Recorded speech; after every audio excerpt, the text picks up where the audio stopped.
Ya, baik, kita mulai ya. Jadi untuk hari ini register. Jadi nanti sedikit saya akan jelaskan mengenai bagian-bagian yang ada di emulator 8086 ya, yang nanti kita akan pakai untuk praktikum, untuk simulasi praktikum di organisasi komputer ya.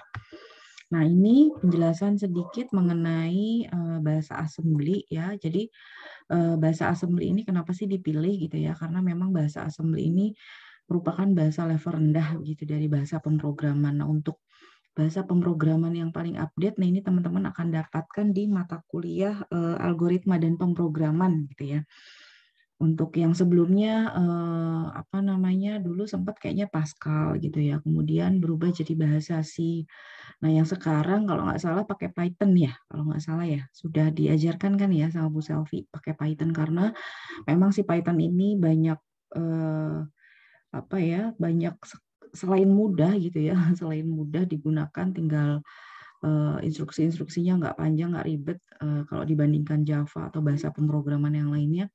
Nah ini si Python ini bisa digunakan untuk pemrograman yang nantinya kita bisa integrasikan di alat yang apa namanya yang komputer embed ya kayak Raspberry gitu ya. Biasanya yang pakai si Python ini salah satunya adalah Raspberry di mana memang si Raspberry ini cukup powerful ya digunakan selain memang dia benar-benar kayak komputer mini gitu ya karena memorinya yang besar sehingga biasanya kalau sudah bermain di artificial intelligence gitu ya di mana memang kita butuh salah satu komponen microcontroller gitu ya atau microprocessor itu biasanya yang digunakan adalah si Raspberry di mana memang si Raspberry ini bahasa pemrograman yang digunakan ini adalah si Python begitu ya.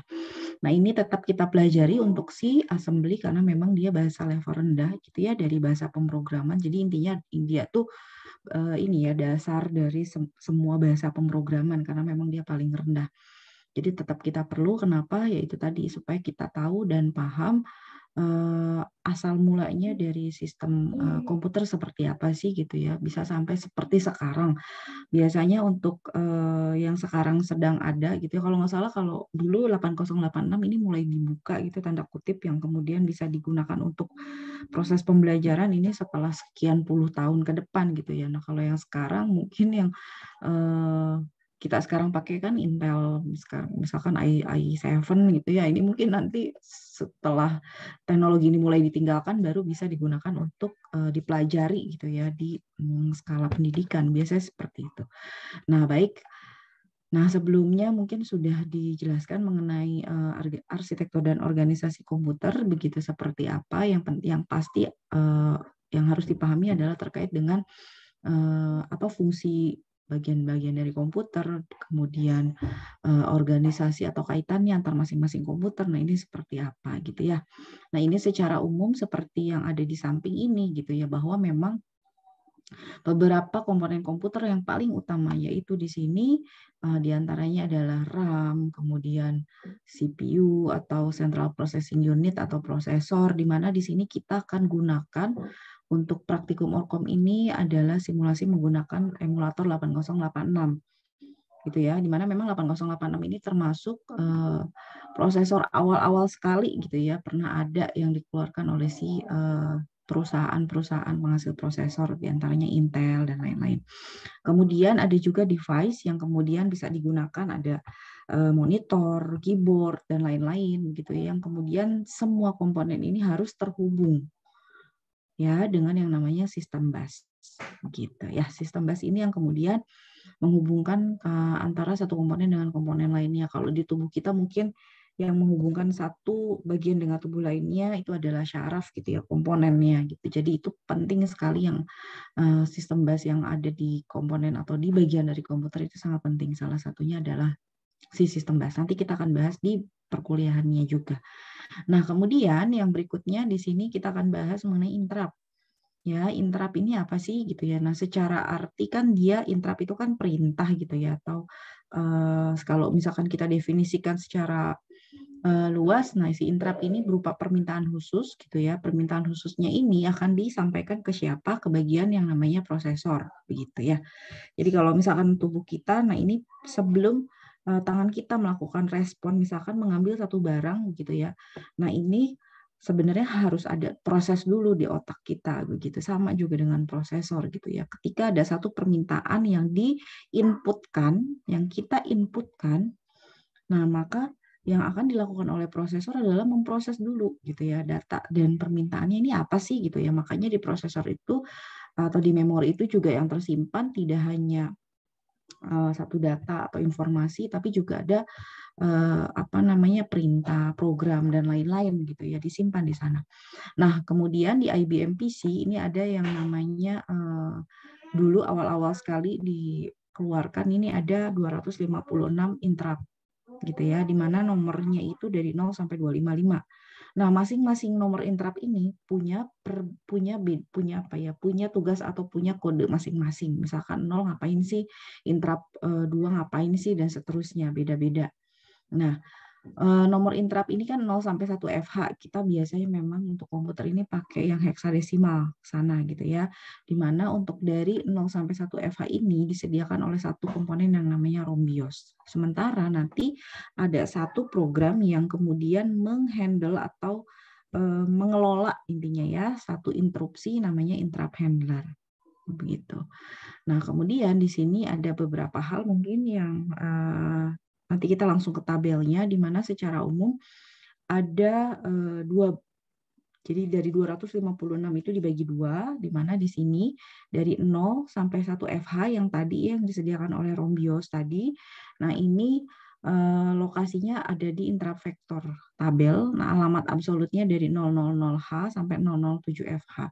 Sementara untuk yang interrupt dari 20 hexa sampai FFH, nah ini interrupt vector table juga, tapi di sini alamat absolutnya berbeda. Ya, jadi ada yang namanya di memori itu adalah alamat relatif dan alamat absolut. Nah, nanti kita akan jelaskan lagi bedanya apa sih gitu ya. Nah, ini yang disebut dengan nomor interrupt. Gitu ya. Jadi nomor interrupt di sini masing-masing nomor interrupt itu punya nama interrupt masing-masing gitu. Kalau misalkan kita kan sekarang mungkin lebih mudah gitu ya. Nah, kalau dulu kalau misalkan mau melakukan satu perintah, misalkan mencetak kalimat atau ngapain, nah itu harus tahu dulu interupsinya apa sih yang bisa digunakan gitu. Kalau misalkan mau dikoneksikan dengan keyboard, interupsinya apa sih gitu yang harus digunakan. Nah, ini nomor interrupt ini yang kemudian akan digunakan oleh si simulator atau oleh si prosesor untuk memproses gitu ya. Kemudian di sini ada yang namanya DOS interrupt. Nah, DOS interrupt ini dari 20 hexa sampai 27 hexa ini juga sama namanya beda-beda. Nah, nanti ada lampiran, nanti saya akan kirimkan gitu ya, ada di soft file-nya, nanti saya kirimkan nomor-nomor interrupt beserta fungsi-fungsinya. Baik, yang berikutnya, nah ini yang penting lagi yaitu register. Ya, nah jadi intinya apa namanya si register ini bagian dari memori gitu ya, dari si mikroprosesor. Biasanya kalau misalkan kita bekerja dalam satu kita gunakan yang namanya mikroprosesor gitu ya, di mana dia seperti namanya gitu ya, prosesor yang berukuran mikro. Nah, ini bisa diakses dengan kecepatan yang tinggi. Tapi si register ini tadi sifatnya dia memang bisa mengelola atau bisa mengolah bisa diakses dengan kecepatan tinggi hanya dari segi apa namanya dari segi kapasitas dia kecil gitu ya. Dan si register ini juga hanya jadi ketika kita menyimpan satu atau kita mengetik gitu ya, kita ngetik nih misalnya satu data atau apa gitu ya di komputer kita. Nah, itu akan langsung otomatis tersimpan di register sebenarnya. Untuk kemudian kita bisa lihat hasilnya di layar monitor kita apa sih yang kita ketik gitu ya. Nah, ketika kita melakukan proses save as, nah itu secara otomatis nanti data itu akan tersimpan dalam memori eksternal gitu ya, di mana salah satunya kita bisa sebut hard disk atau mungkin flash disk dan lain-lainnya gitu ya. Tapi kalau misalkan baru tersimpan di register, nah ini maka data kalau misalkan tidak disimpan dalam memori lainnya kayak hard disk gitu ya atau yang lain-lainnya, maka data tersebut akan hilang kalau misalkan komputer kita dimatikan gitu ya atau program di close. Begitu. Kemudian untuk jenis-jenis register, nah ini kita berbicara mengenai jenis register yang ada di 8086 ya. Di prosesor 8086. Nah, di sini ada 5, di mana di sini ada yang namanya segment register, kemudian pointer dan index register sampai dengan flag register. Nah, masing-masing punya fungsi yang berbeda, gitu ya. Nah, sekarang kita lihat untuk bagian pertama, segmen register. Untuk segmen register ini biasanya ada beberapa bagian namanya untuk yang 8086. Nah, ini perlu diingat bahwa yang 8086 ini terdiri dari register 16 bit. 16 bit ini menunjuk kepada apa? Dia menunjuk kepada data yang bisa diolah dan data yang bisa disimpan dalam si register. Berarti kalau 16 bit, kalau misalkan kita nyimpan data lebih dari 16 bit, gimana Bu? Yang nggak akan ketampung gitu ya. Nah, di sini ada yang namanya code segmen, gitu ya. Untuk code segmen ini fungsinya untuk apa? Untuk melihat segmen mana yang aktif. Kemudian ada stack segmen. Untuk apa? Untuk menunjukkan posisi segmen yang digunakan oleh si stack. Nanti kita akan pelajari lebih lanjut ya terkait dengan segmen apa, stack apa gitu ya. Intinya itu adalah bagian-bagian dari memori. Kemudian data segmen. Nah, data segmen ini terkait dengan tempat segmen di mana memang data dan pada program itu disimpan. Dan ekstra segmen ini sesuai dengan namanya, dia adalah register tambahan gitu ya.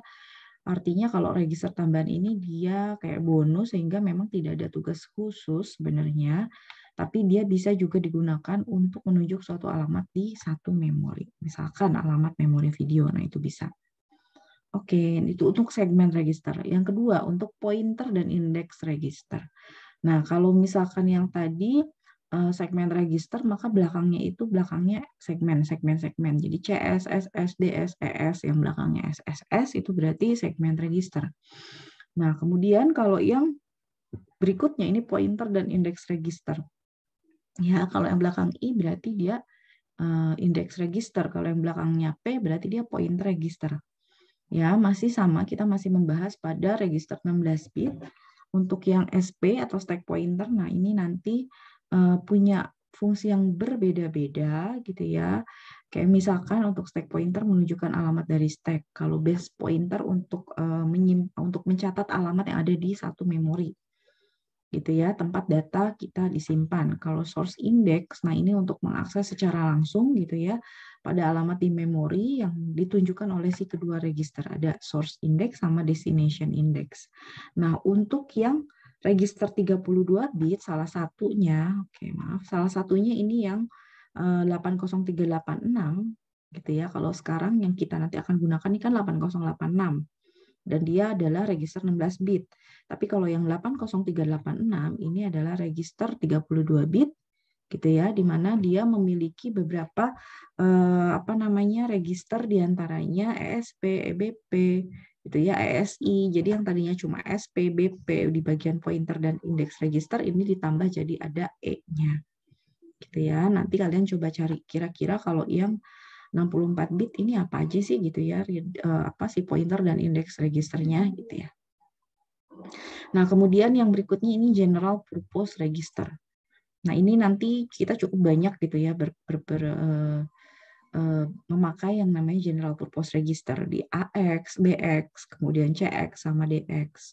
Ya, di mana di sini ada dua, ada AH dan AL. Ya, AH ini untuk height-nya ini low. Jadi 16 bit itu dibagi menjadi 8 bit 8 bit. 8 bit terendah itu bisa disimpan di register AL gitu ya. Kemudian sisanya 8 bit tertinggi itu bisa disimpan di register AH gitu ya. Di mana memang masing-masing ini kita bisa lihat ada lagi pembagiannya. Gitu ya. Ini nggak terlalu jelas, ini adalah arithmetic logic unit atau ALU yang nanti bisa diproses pada satu pemrosesan data gitu ya. Nah, ini untuk general purpose register ada AX, BX, CX, dan DX, di mana tadi sudah saya jelaskan AX, BX, CX, dan DX ini dibagi menjadi dua, AH dan AL. Ya, di mana tadi 16 bit itu dibagi dua lagi, 8 bit, 8 bit. Ya, 8 bit yang di AL, 8 bit di AH. Jadi kalau misalkan kalian mau memproses satu data penjumlahan, nah kalau misalkan data tersebut hanya terdiri dari 8 bit ya cukup gunakan AL. Ya, register untuk menyimpan datanya itu pakai aja dulu AL bisa. Nah, ini contoh dari general purpose register. Di sini nanti kalau misalkan kalian gunakan si emulator, ini akan muncul register ini ada dari AX sampai dengan ES. Yang belakangnya SS ini adalah si apa tadi segmen register ya. Kalau P pointer, kalau I index register. Ya, nah untuk secara khusus AX ini untuk apa, BX ini untuk apa, CX ini untuk apa, dan DX, nah ini ada lagi pembagiannya. Jadi AX ini biasanya kita bisa gunakan untuk operasi pembagian dan pengurangan, untuk menyimpan data, untuk menyimpan hasil, begitu ya. Kemudian kalau BX, nah ini biasa digunakan untuk menunjukkan alamat offset. Nanti kita akan bahas lebih lanjut untuk alamat offset. Nah, kalau CX ini biasanya untuk operasi looping. Misalkan kita mau mengulang sebanyak 3 kali untuk pencetakan suatu kata. Berarti CX, 3 ya, artinya data yang disimpan di CX itu akan dicetak misalkan gitu ya sebanyak 3 kali. Ya, kemudian di register DX ini untuk menampung sisa hasil pembagian. Biasanya kan kalau misalkan kita mau bagi 15 dibagi 2. Kan kalau 15 dibagi 2 ada sisa ya nggak sih? 2 itu kan paling dekat ke 7, sisanya 1. Nah, sisanya itu akan disimpan dalam satu register namanya register DX begitu ya. Nah, ini untuk register yang 80386 yang 32 bit ini namanya ada tambahan E-nya, EAX dan seterusnya. Nah, yang berikutnya index pointer register ya. Nah, ini index pointer register ini ciri khususnya biasanya dia berpasangan gitu ya, CS sama IP. CS-nya ini tadi apa namanya segmen register gitu ya, di mana nanti tujuan atau fungsinya adalah untuk menunjukkan alamat pada satu memori.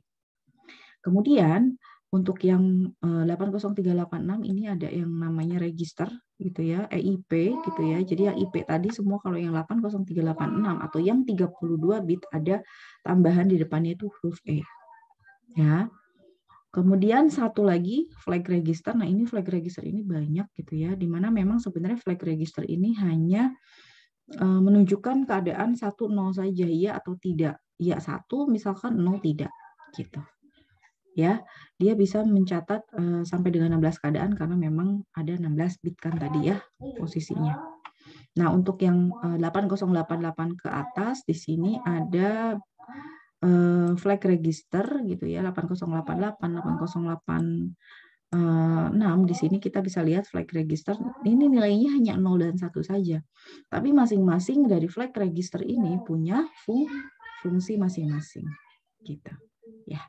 Nah, ini tempat-tempatnya gitu ya. Nah, ini FF, DF, IF ini adalah flag registernya.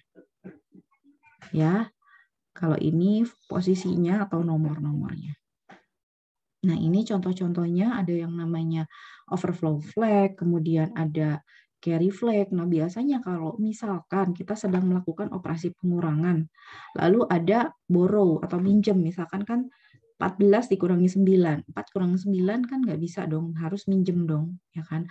Atau 14 ditambah 9. Nah, 4 tambah 9 itu kan hasilnya lebih dari 9 ya, 13. Maka di situ ada carry, ya nggak? 3 lalu 1 di atas itu kan carry. Jadi kalau misalkan sisa atau lebih itu kalau misalkan di sini kita bahas atau kita sebut dengan carry atau borrow. Kalau carry di penjumlahan, kalau borrow di pengurangan gitu ya. Nah, ketika nanti ada carry gitu ya atau ada borrow, biasanya nanti si carry flag-nya nih, si CF-nya ini akan bernilai 1. Gitu. Itu ya, dan masih ada yang lainnya, masing-masing dari si flag register ini memiliki identitas masing-masing lah pada intinya ya. Nah, ini masih ada yang lain jenis-jenis flag register dari PE, MP, dan seterusnya. Ya, nanti bisa dibaca perlahan. Nah, sekarang saya jelaskan dulu sebelum nanti ada tugas. Bentar. Saya sudah install. Nanti teman-teman semoga sudah ini ya. Wah, ini emo-nya kayaknya saya belum install ya. Wah, ini. Jadi nanti teman-teman silakan boleh install emulator 8086-nya karena mungkin mulai pekan depan kita akan mulai pakai gitu ya pemrogramannya. Nah, ini kalau sudah muncul seperti ini langsung new saja. Lalu empty workspace gitu ya. Nah, di sini akan muncul tulis ini ya layar. Nanti ada kalau misalkan dia minta apa namanya registration case-nya nanti bisa ini ya, bisa tanyakan dulu ke Bang Amin. Saya agak lupa nge-save di mana waktu itu saya sudah share ke Bang Amin. Nah, di sini saya sedikit perkenalkan dulu gitu ya sebelum nanti teman-teman akan menggunakan ini lebih jauh. Di sini ada beberapa menu, ada file, edit, gitu ya, assembler, dan seterusnya. Nah, ini kalau misalkan mau menulis di sini, kita bisa langsung, di sini ada baris, gitu ya. Kalau misalkan kita mau menyimpan satu data, nah ini kita bisa ketikkan di sini, gitu ya. Misalkan move AH atau AL, 2, gitu misalnya. Kemudian dan seterusnya. Jadi memang untuk si assembler ini kita butuh menginputkan dulu satu data, lalu disimpanlah data itu di satu register. Ya, biasanya yang tadi kita gunakan adalah general purpose register. Nah, saya perkenalkan dulu di sini. Di sini ada new examples, itu ya. Kalau examples, misalkan di sini kita mau mencetak hello world, misalkan ini nggak usah. Nah, ini muncul seperti ini, panjang gitu. Jadi dia mencetak satu-satu, memunculkan satu-satu data. Kita bisa langsung misalkan emulate. Nah, ini akan muncul original source-nya, lalu di sini ada emulatornya. Kita bisa single step, satu-satu, atau kita bisa run. Nah, gitu. Nah, ini biasanya kalau minta seperti ini kita bisa enter atau bisa kita close. Tapi kalau misalkan kita langsung close, kita tidak enter, maka di sini biasanya nggak muncul semua katanya. Harusnya muncul. Ya, nanti coba dicek lagi ke Bang Amin. Gitu ya. Oke, ini clear screen. Nah, jadi seperti itu. Nah, nanti di sini kita lihat ada lagi di layar emulator ini, nanti kalau misalkan ada yang error, dia akan muncul. Ya, ada keterangan. Ya, mirip-mirip lah ya dengan mungkin Pascal dan lain-lain. Nah, kalau misalkan bermasalah, ada yang error dan lain-lain, maka akan muncul keterangan. Tinggal diklik saja lalu kita perbaiki, gitu ya. Nah, di sini ada yang namanya register yang tadi saya sampaikan.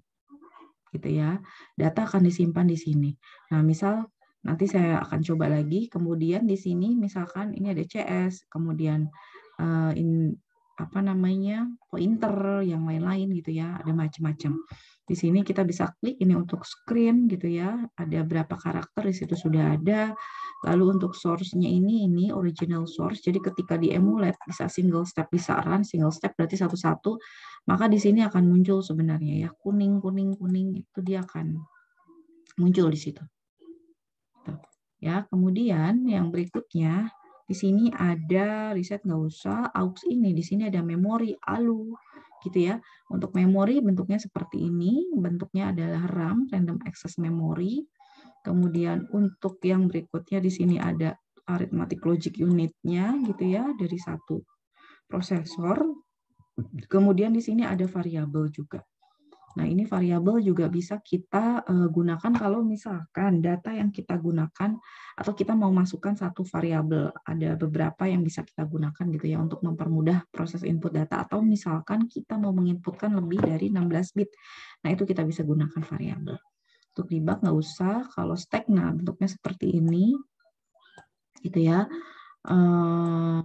Kemudian untuk flag, nah ini yang tadi sudah dijelaskan. Untuk di 8086 ini ada CF, ZF, gitu ya, dan seterusnya.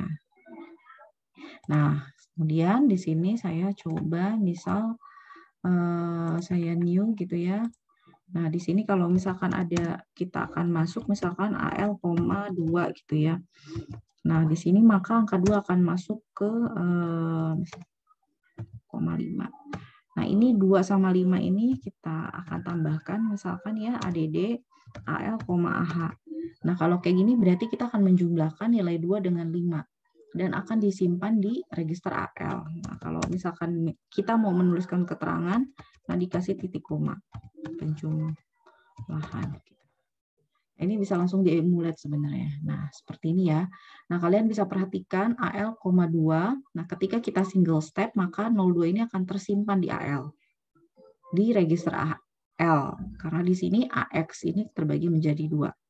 Kemudian kita single step lagi, maka akan muncul AL di register AH. Gitu ya. Kita single step lagi, maka akan muncul nilai 7 gitu ya, di mana di register AL, karena kita membuat atau membuat ininya sintaksnya AL, penjumlahan AL dengan AH, di mana data tersebut akan disimpan di register yang kalian tulis di sini. Ya, yang paling depan setelah sintaks yang kalian masukkan. Nah, kalau misalkan assembly, ketika kita mau menginputkan satu data, kalau misalkan dia hexa, ya berarti kita harus tulis hexa. Gitu ya. Kalau biner sebenarnya kan udah kelihatan gitu ya. Nah, kalau enggak, nah ini nanti akan dikenali biasanya dalam bentuk desimal. Gitu. Atau misalkan biner, nah ini juga bisa. 0110B biner gitu ya, dan seterusnya. Yang dijumlahkannya pun sama. Gitu ya. Jadi seperti itu contohnya, nanti detailnya kita akan bahas lagi di pekan depan.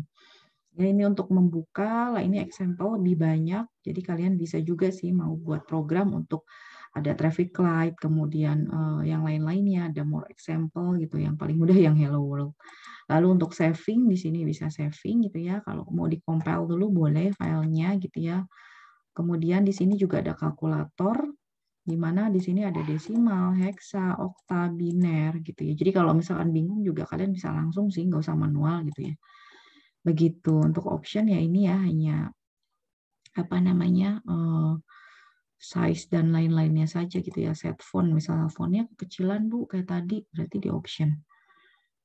Nah, tulisannya bisa digedein. Paling gede 14 isi sini. Ya, gitu ya. Tulisannya juga bisa diubah. Begitu ceritanya. Oke, ada lagi yang mau ditanyakan sampai sini? Nggak ada? Nggak ya? Aman ya? Nah, jadi untuk hari ini nggak banyak memang untuk tugasnya juga. Nah, tinggal nanti kalian tugas mandirinya, kalian bisa pelajari untuk yang register yang teknologi 64 bit seperti apa. Gitu ya. Kemudian nanti dituliskan dalam laporan kalian gitu ya. Kemudian contoh dan aplikasinya seperti apa sih yang sekarang gitu ya, berarti yang 64 bit itu ya. Nah, kemudian untuk yang berikutnya di sini kalian akan diminta untuk menghitung. Nah, ini ya, kalian akan diminta untuk menghitung yang pertama 12 heksa sampai 90 heksa. Ini kalian bisa tulis tangan, boleh gitu ya, nggak masalah. Nah, ini di apa namanya kalian hitung secara manual pertama, hasilnya seperti apa, gitu ya. Kemudian nanti untuk registernya kalian coba langsung gunakan si MU8086. Ya. Kayak misalkan penjumlahan, ini kan penjumlahan ya, saya kasih penjelasan kalau penjumlahan ADD, kalau pengurangan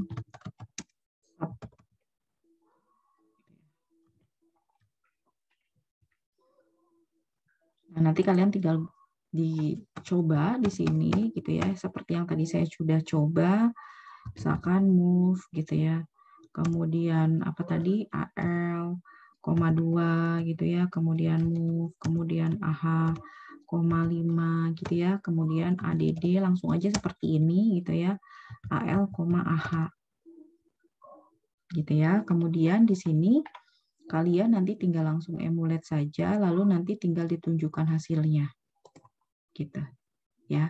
Ditunjukkan hasilnya, misalkan di sini di single step gitu ya. Nah, ini di screenshot aja hasilnya seperti ini. Kemudian di screenshot lagi hasilnya seperti ini. Lalu hasil akhirnya screenshot lagi hasilnya seperti ini. Tinggal nanti dijelaskan. Data atau hasil adalah 7 misalkan dan itu tersimpan di register sekian gitu. Itu yang dimaksud. Nah, ini nanti kalian berikan penjelasan registernya gitu ya. Yang penting sih adalah di register yang nanti kalian gunakan ini register yang general purpose-nya aja. Ya, tapi ini boleh di screenshot semuanya, nggak masalah. Kemudian nanti setelah ini dieksekusi, silakan nanti kalian gunakan juga untuk penjumlahan secara manual ya. Jadi kalian hitung gitu ya, 12 heksa ditambah 90 heksa, benar nggak sih hasilnya seperti yang ada di program gitu. Lalu nanti dicocokkan. Oke, sampai sini ada yang mau ditanyakan teman-teman? Ibu, izin bertanya, Bu. Ya, boleh. Itu kenapa menggunakan register AL terlebih dahulu daripada AH, Bu? Apa bisa AH dulu baru AL gitu? Oke, ya. Jadi untuk yang tadi sudah saya sampaikan bahwa yang AX, register AX ini terbagi menjadi 2 ya. AX ini 16 bit, di mana 8 bit terendah disimpan di AL, 8 bit tertinggi biasanya disimpan di AH. Nah, kalau misalkan angka atau data yang kalian inputkan ini tidak lebih dari 8 bit, itu disimpannya di AL-nya aja dulu gitu. Nah, kalau misalkan sudah lebih, nah ini bisa digunakan yang AH. Tapi kalaupun misalkan kamu gunakan yang AH, sebenarnya sih tidak masalah. Tapi biasanya seperti itu. Di AL dulu disimpan karena dia tidak lebih dari 8 bit. kemudian disimpan yang satu lagi datanya di AH. Kalau dua-duanya disimpan di AL, nanti datanya ketimpa gitu ya. Jadi memang harus dua. Intinya adalah kalian bisa gunakan register AX, bisa BX, bisa CX untuk menyimpan data, itu bisa ya. Itu bisa. Jadi nanti kalian bisa coba-coba aja. Nggak harus datanya AL. nggak harus di AX-nya ya, Bu? Nggak, boleh di BX, boleh. Ya, betul. Kalau untuk penjumlahan sama pengurangan yang sederhana itu bisa. Tapi kalau misalkan data kalian nih, datanya nih lebih dari 8 bit, maka yang harus digunakan move AX gitu. Paham nggak? Jangan gunakan lagi AL. Misalkan data kalian nih banyak gitu ya, data kalian nih lebih dari 8 bit gitu ya. Maaf. Lebih dari 8 bit, maka nanti pada saat kalian masukkan di sini, misalkan saya pakai yang biner gitu ya. 0, 0, 1, 0 gitu ya. 0, 0 ini kan lebih dari 8 bit misalkan. Gitu ya, biner. Maka ini sudah tidak bisa ditampung di AL. Jadi ini harus disimpan di AX gitu. Paham maksudnya? Nah, yang berikutnya boleh pakai BX gitu. Jadi silakan gunakan di yang purpose, yang general purpose register AX sampai DX untuk menyimpan data. Nah, nanti di yang bagian bawah ADD-nya berarti ngikutin aja AX, BX gitu. Tapi nanti kalian perhatikan datanya, pastikan memang tersimpan di AX. Hasilnya pasti akan tersimpan di AX begitu. Ini mau dibalik registernya boleh nggak boleh, bebas. Yang pasti kalian harus menyimpan data tersebut sesuai dengan kapasitas dari register itu gitu ya. AX itu maksimal 16 bit, AL 8 bit, AH 8 bit gitu. Gimana? Baik, Bu. Jadi kalau AX itu untuk bit yang udah di atas 16, kemudian AH itu untuk yang masih di 8 bit. Ya, kalau AX itu maksimal 16. Tapi dia sudah di atas 8. Tapi kalau AL atau AH itu masih sampai 8 bit masih bisa ketampung. Tapi kalau datanya kamu misalkan penjumlahannya sudah lebih dari 8 bit, harus disimpan di register AX, BX, CX, DX gitu. Jadi nanti secara otomatis kalau misalkan mana ya, saya coba share sebentar. Nanti kalau kalian misalkan iseng gitu ya, iseng. Mana tadi? Nah, misalkan kalian coba gitu ya, ini saya move aja dulu gitu misalnya. Ini kan ada berapa bit nih, misalkan ini 1, 1, gitu ya. Ini ada 8, lebih dari 8 bit kan ya, 1, 2, 3, 4, 5, 6, 7, 8, 9, 10 misalnya. Ini misalkan saya emulate gitu ya. Ini saya single step.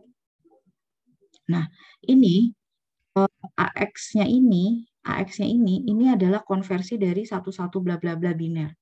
Di mana bit terendahnya akan tersimpan di sini, tapi ini bacanya 0383, jadi digabung gitu. Dan tersimpannya di AX. Jadi kalau jadi datanya itu gabungan ya, Bu? Kalau udah di atas 16 bit, di atas 8 bit. Ya, jadi kalau di atas 8 bit, kamu bacanya yang AH sama AL digabung gitu. Baik, tapi kalau misalkan masih 8 bit, ya udah cek bit register yang kamu simpan, misalkan tadi AL, berarti cek yang AL-nya aja. Tapi kalau lebih dari 8 bit, itu biasanya harus lihat dua-duanya lalu kita gabung. Misalkan ini 0383, berarti tadi ini adalah 0383. Kalau hasil penjumlahannya ternyata 0383, ya udah berarti ini yang ditulis 0383. Itu adalah hasil penjumlahannya karena dia tersimpan di AX. Gitu sih kira-kira.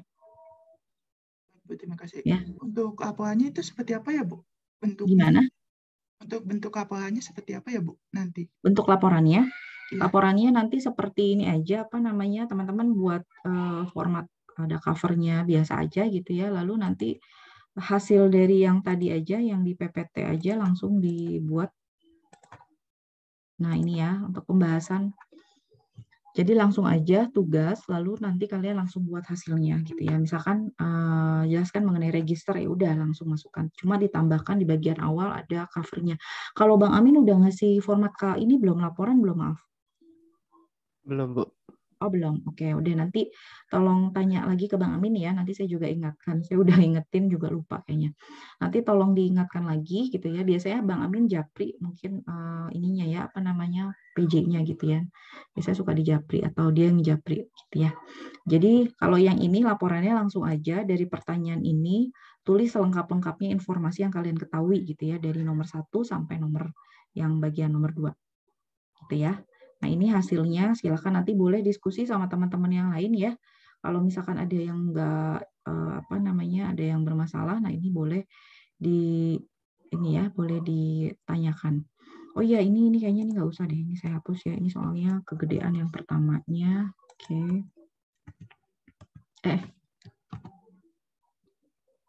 Oke, ini 12. Ini dibalik aja nih. Kurangi 12. Nah, ini yang biar yang besarnya yang di depan ya. Oke. Biar hasilnya nggak minus. Ini yang heksa semua ya. Ibu izin bertanya. Iya, silakan. Untuk penghitungan manualnya itu seperti kita penjumlahan pengurangan heksadesimal kan ya Bu? Iya, betul. Seperti kita pengurangan penjumlahan biasa aja dihitung. Ya. Itu ditulis tangan atau diketik juga Bu di laporan? Step-stepnya juga gitu Bu? Mudahnya aja sih kalau mau ditulis tangan nggak apa-apa. Tapi kalau di laporan juga nggak mudah, nggak susah maksudnya ya. Kalau misalkan manual gitu kan, ngitung manual agak susah ya kalau langsung diketik. Jadi kalian hitung manual boleh, langsung tulis tangan nggak masalah. Berarti kalau misalkan saya tulis tangan, terus saya masukkan ke laporan nggak apa-apa Bu? Kayak di foto, terus saya masukkan gitu. Ya, boleh.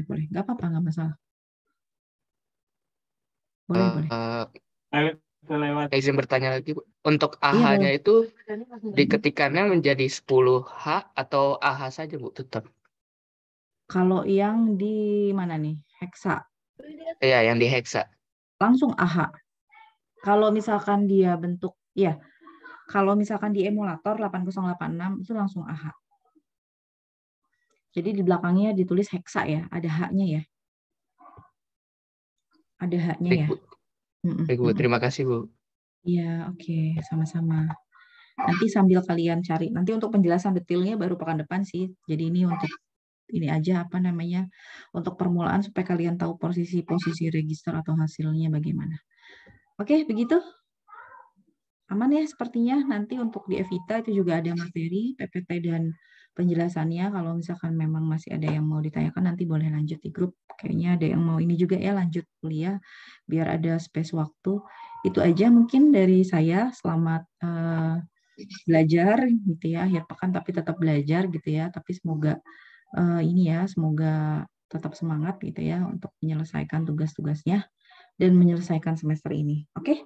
Kalau tidak ada, berarti nanti kita ketemu lagi pekan depan. Insya Allah untuk pekan depan mohon izin nanti mungkin kalau memungkinkan saya untuk penjelasan praktikum di ini ya, di materi kuliah ya. Itu aja dari saya. Terima kasih. Mohon maaf jika ada yang tidak berkenan dari saya. Saya akhiri. Assalamualaikum warahmatullahi wabarakatuh. Waalaikumsalam warahmatullahi wabarakatuh. Terima kasih Bu. Terima kasih Bu.